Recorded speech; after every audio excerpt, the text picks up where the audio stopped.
I do highly recommend you download oh Rebecca, even the T's not working, is it, dear?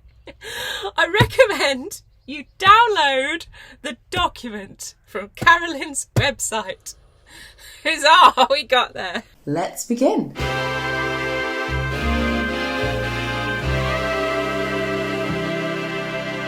Amazing. I love it. Hello, my lovelies. Welcome back to the ration book. I've got a cup of tea because I feel like this video is going to need a brew. End of week 2. I've done okay. I'm starting to feel a little bit good. Starting to feel a little bit like I'm less inflamed in the tummy area. Bitting and bobbing really this week. Bitting and bobbing. Making a meal out of anything. Sort of throwing stuff in a pan and going with it. However, this video, that's not what this video is about. This video is about the points system.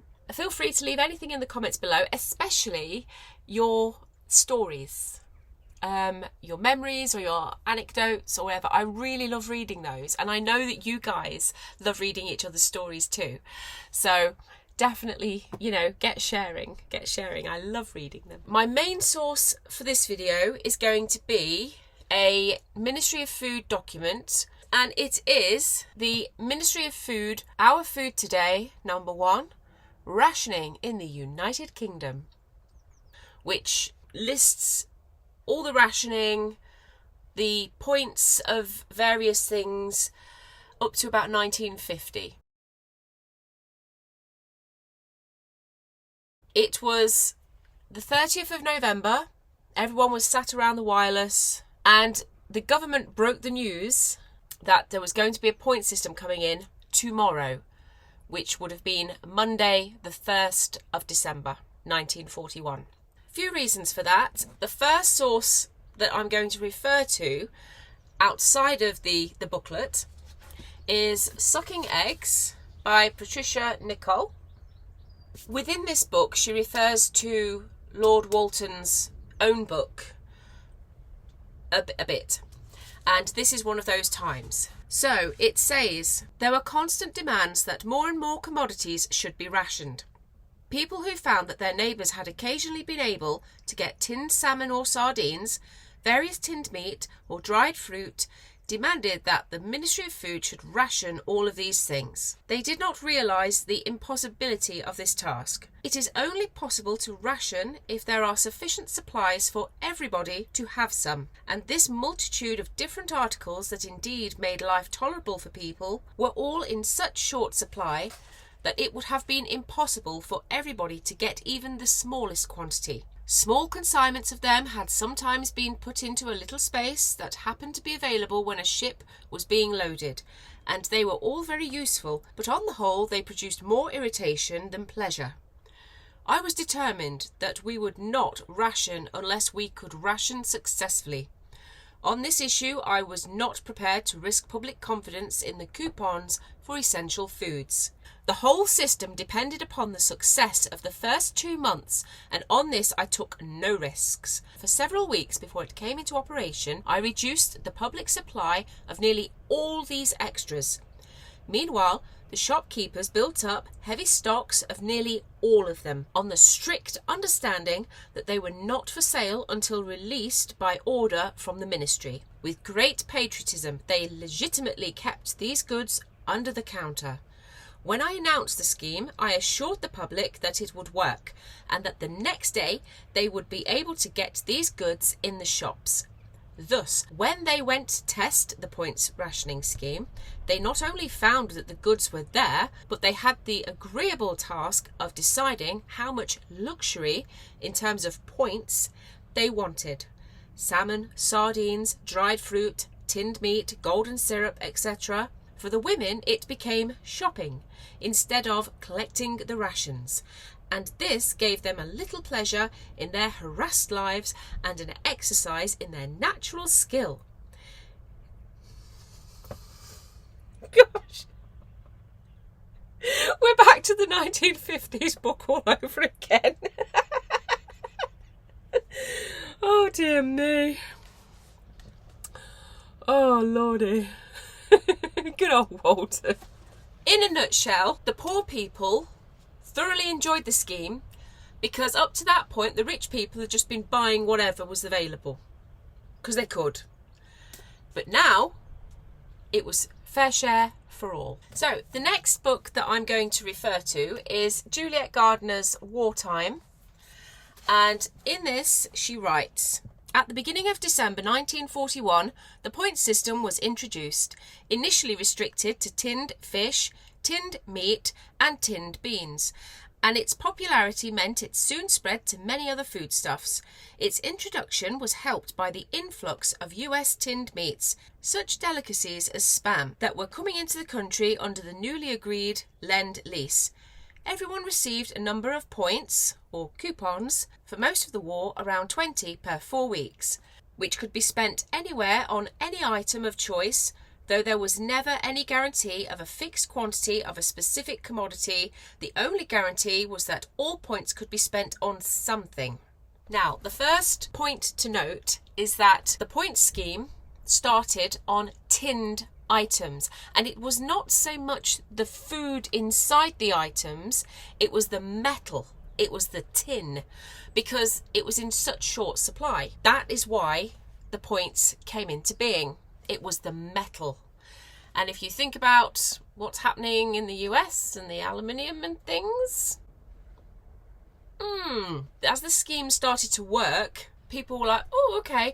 And then slowly more and more of the sort of the imported stuff became on the points scheme. I think it was just really another form of rationing without rationing. Moving on to the points. Now, your points were issued every 4 weeks. It didn't matter when within that 4-week period you used your points, but you had to use it within that time, and you could spend it on anything. When you were purchasing your items, the shopkeeper would have to actually cut out the coupons, and then that shopkeeper would save those coupons, and every 2 months, that was all they were allowed, every 2 months they would be able to hand those points in to allow for a fresh take of excess stock. It all came down to how much was sort of in the warehouses. The lesser availability of items, the higher the points would be, and if you had loads, then the lower the points. It was to entice the buyers to go for the stuff that you had lots of. So I've got the document here. Let's have a flip through. Now, you can find this document on Carolyn's website, which is the 1940s Experiment. I'll put a link in the description below. Feel free to go over there and download this because it's amazing. If you're doing rationing or you're just curious, you know, it's a piece of social history at the end of the day. You can see what you're able to get with the little points you had. Let's go and have a look and see what we can get for our points, shall we?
Now, the scheme did really well. In fact, it was doing so well that by 1943, supplies were not only widely distributed in the shops and the normal food warehouses, but we had established emergency warehouses throughout the country using cinemas that had been closed, old church halls and the like. We had gone further than this, Throughout the villages of England, we had appointed to operate in an emergency voluntary food officers who kept under their own control emergency rations of food sufficient to keep the village alive for a few days in the event of a failure of supply, either because communications had been destroyed or in the event of invasion, when normal sources of supply might well have been cut off. I should say it primly, shouldn't I? When normal sources of supply might well have been cut off. To prepare for this possibility, in association with the military services, we held exercises to test the strength of our reserves in the event of invasion or action by parachutes, or the complete disruption of supplies through bombing of roads or of bakeries or of power stations that might affect the food manufacturing industries. It became, in fact, a constant battle of wits against the enemy, with the harrowing certainty that if we failed, the people would go hungry. So there was a Gallup poll taken in November 1939 had showed that 60% thought food rationing was necessary, though that figure fluctuated during the war, and as early as March 1940 only 36% of the population welcomed more foods being rationed, while 54% thought the system should be voluntary. However, complaints were more often about how hard and how expensive it was to obtain unrationed food, which logically should have inclined people to press for more controls, and for this reason both the point system and the personal points proved popular when they were introduced. Now, as we're moving on to sweets, they came under a different scheme. In 1942, they were created as the personal points scheme. These poor people that had to live like this.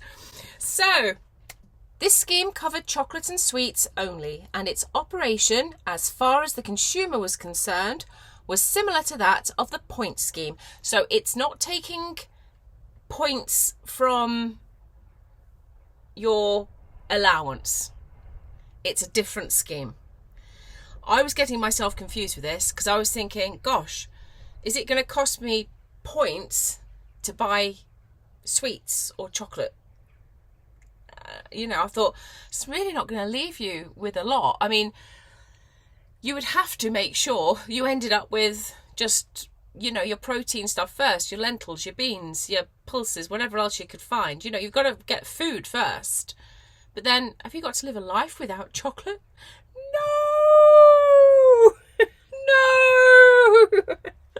In each 4-week period, a consumer was able to spend a given number of personal points, each of which was related to a specific weight of sweets or chocolates. No registration was required, and the points coupons could be spent at any shop selling chocolates or sweets. The coupons were cut out by the retailer, and if desired, the coupon pages could be detached from the general ration book for separate use. Kathleen says that the kids, they used to come in with their sweet card, which is basically the pull-out of the ration book. Now, you wouldn't want your child running around with the full ration book. That's the kids' food, But what they did was put the sweets in the centerfold, and you could pull that out, and as long as the name was written on the top, that could be the sweets card. Throughout the duration of the scheme, the personal points value of all chocolate and sweets, including chewing gum, was fixed at 16 per pound. The size of the ration varied according to the availability of supplies, and details of these changes are set out in Appendix F on page 39. The coupon values were adjusted to correspond with these changes.